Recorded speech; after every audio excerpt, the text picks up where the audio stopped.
Gilimas sa unom ka mga sospek ang usa ka pawn shop sa Coronadal City.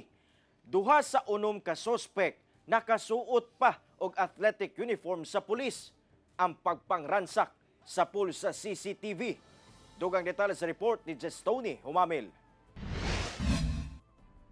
Sa CCTV, makita ang duha ka security guard nga nagbantay niining pawn shop sa Osmeña Street, Barangay Zone 2 sa Coronadal City. Pasado alas 11 sa udto natong Miyerkules.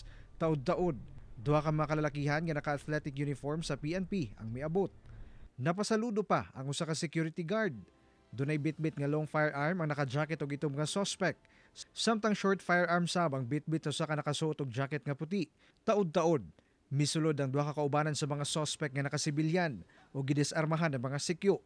Dayon misulod ang duha pa ka laing kaubanan sa mga suspect kinsa miguba sa istante kung asa gibutang ang mga alahas. Samtang nagsilbing lookout ang duha ka suspect nga nakauniporme og pulis.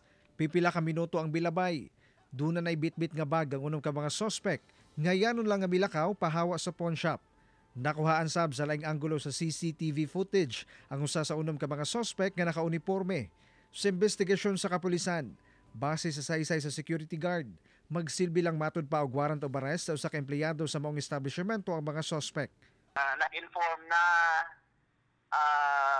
magsuserve sila ng warrant of arrest laban sa isang empleyado ng nasabing establishment at yun nga nung nakuha yung tiwala ng mga security guard na ang buong pag-aakala ay mga pulis nga. Sumala sa kapulisan, gituyo sa mga suspect ang pagsuot og uniporme sa pulis.